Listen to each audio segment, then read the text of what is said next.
সদস্যিত প্রধান দেশ থেকে আসা অতিথি পাখিদের কলকাকলিতে মুখরিত ধামরাইয়ের ঢাকা আরিচা মহাসড়কের বাথুল স্কেল লেকের পাড়। একেএইচ গ্রুপের লেকের পাড় থেকে বিস্তারিত জানাচ্ছেন কামরুজ্জামান। কামরুজ্জামান, শীতের মধ্যে অতিথি পাখিদের আগমন কেমন দেখছেন সেখানকার মানুষ, সব মিলিয়ে জানাবেন।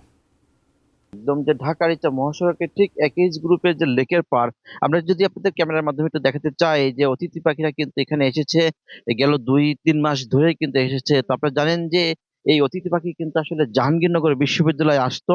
গেল কয়েক বছর কিন্তু তারা আর এখন আর জাহাঙ্গীরনগর বিশ্ববিদ্যালয়ে না এসে এখন এই ধামরাইয়ের যে ঠিক একদম ঢাকার ইচ্ছা মহাসড়কের লেকের পার আপনারা দেখতেই পাচ্ছেন, পাখিরা কিন্তু হেসে খেলে বেড়াচ্ছে এবং পাখিদের যে কলকাকলিতে যে মুখরিত কিন্তু এই এলাকার কিন্তু মানুষ তারা খুব এনজয় করছে। এবং আমরা আপনাদেরকে একটা বিষয় জানিয়ে রাখি যে এই যে আপনারা দেখতে পাচ্ছেন যে পাখি কিন্তু কিচিরমিচির আওয়াজে, এখানকার মানুষের সাথে কথা বলেছি, তারা বলেছে যে পাখিদের কিচিরমিচির আওয়াজে এখন তাদের ঘুম ভাঙে এবং তাদের দেখতেও নাকি অনেক ভালো লাগে। আপনারা দেখতে পাচ্ছেন যে পাখি তাদের মন খুলে কিন্তু তারা এখান থেকে এই লেক থেকে ওই লেক এবং আরেক লেক থেকে এই লেকে কিন্তু তারা দোল খেলছে।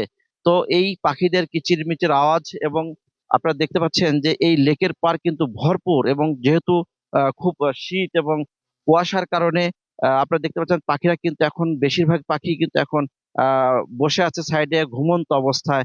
আমি আপনাদের ক্যামেরার মাধ্যমে কুয়াশার কারণে হয়তো ভালোভাবে দেখা যাচ্ছে না, যে কারণে আমি ক্লিয়ার করে দেখাতে পাচ্ছি না।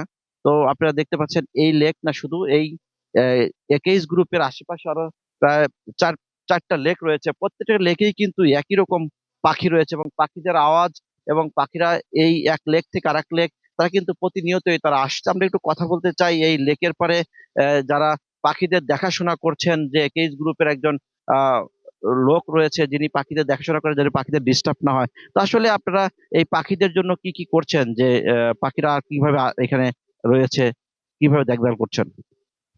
আসসালামু আলাইকুম।